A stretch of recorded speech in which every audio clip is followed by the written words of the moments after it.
Welcome back to the Nutrimedical Report. Want to hear from Dr. Truott on his analysis of what he sees happening, and done a lot of research going back to the typhus vaccine, the origin of the U.S.-based cause of the 1918 pandemic, which is a recombinant of human and swine flu, the oldest Iowa pig flu strain, and the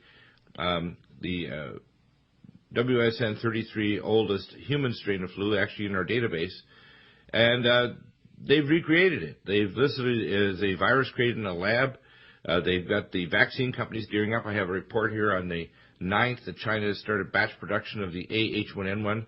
Sinovac Biotechnic Corporation received the virus called the NYMCX179A virus from the WHO. And Dr. Who, of course, these companies are tied directly to the NBISC in Europe. The AVIR Corporation, which, of course, Obama has shares in, and Soros Biotechnical is tied directly to Baxter Laboratories, and the source of the viruses that are actually given to these companies in China to manufacture the flu. It really is an incredible web of evil.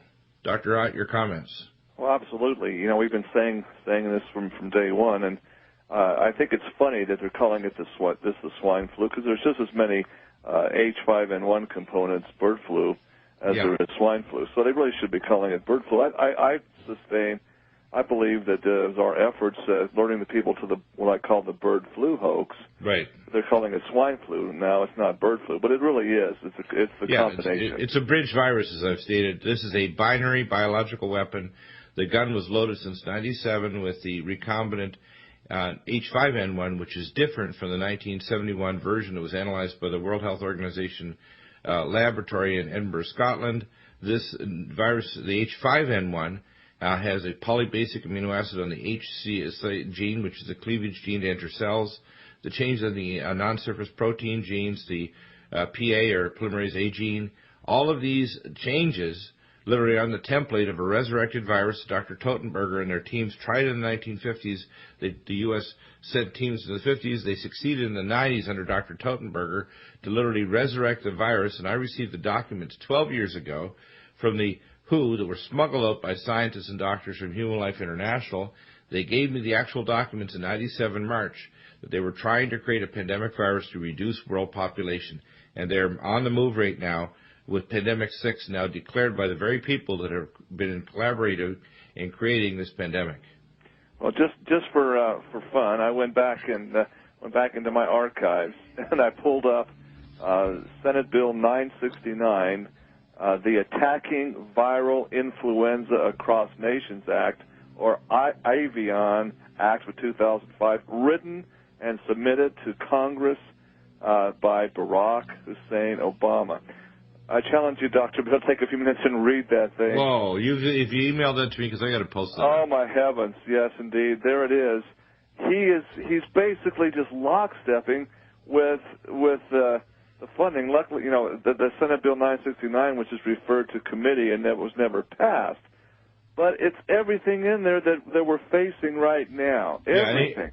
And of course, when he sold his books in 2005, he got hauled before as a junior senator the Ethics Committee because he invested in AVIR Biotech and the Statera, this corporation is involved with the monitoring and tracking with satellite-based RFID chips. Now, you also have Robert Engelman, the TV producer, working with ABC TV. Did you happen to catch that Planet Earth 2000 or 2100 ridiculous thing that was aired in national primetime TV? Basically, as I watched that, I just was steaming mad. They're just saying, unless the human population is drastically reduced, the Earth has no chance until 2100. Yeah, I know. This is more insanity, and they want us to actually convert this to a hate crime. I want to have you continue with this dialogue, but let's hear from Alexander S. Jones on his latest analysis of what he's heard on the genetics of the virus, on how it's spreading. We have hotspots now with 26 natives in Manitoba on ventilators. We have hotspots in Iowa and Detroit. A number, we're going to have Alexander Bachman on if we can, perhaps so that later on, maybe be able to get him on in the second hour for a segment. This is very serious. This is starting to show its head. that it's going to convert with new polymorphisms or new changes to the genetics and return in more lethal waves, wave 2, 3, and subsequent. Alexander, any update? Yeah, basically it's spreading through the schools as we predicted about a month ago. And, I just got back from the grocery store and I overheard people talking about their children having the flu. Someone in my office was talking about how surprised they were that their child got the flu. There's been nothing in the news here in the suburbs of D.C. about the flu being in the schools. And school is out in about 2 weeks. I really think in about 2 weeks everyone's children will be sick, not necessarily lethally sick, but enough to scare them. So that's one thing. The WHO did declare phase 6 today, as we were predicting since last Tuesday. They went ahead and did it. And it's not clear exactly what they've activated in terms of their shadowy government machinations here, but we'll find out soon enough. Yeah, exactly. So anything new on the genetics? Because they're not releasing all the genetics. They've actually been sealed up, haven't they? Yeah. They are releasing some of the sequences, but they're not releasing others. And it's gotten to the point now it's difficult to analyze because it spreads so far so fast. The sequences that we need are the ones from Manitoba.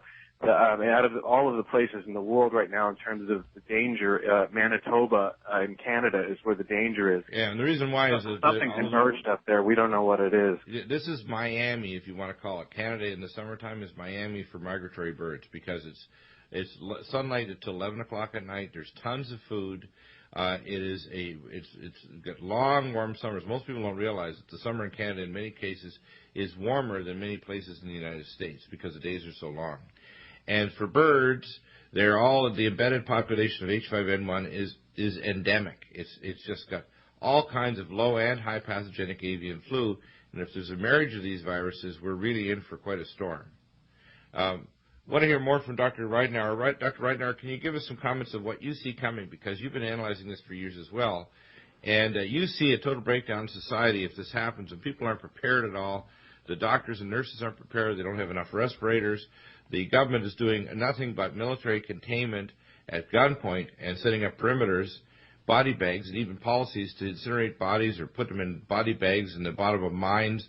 They really don't have a policy to stop the virus from spreading. Their idea is to make sure that they maintain preservation of the continuity of government and not civil society, is it? That's the problem, is that the only thing is to maintain the infrastructure and everyone else is on their own. Bush signed an agreement with the United Nations that allows the United Nations to run the United States if we get to the point that our leadership is gone from the virus. The thing that you ought to do is go look at the movie I Am Legend, where a vaccine is released for cancer research and turns everybody into vampires.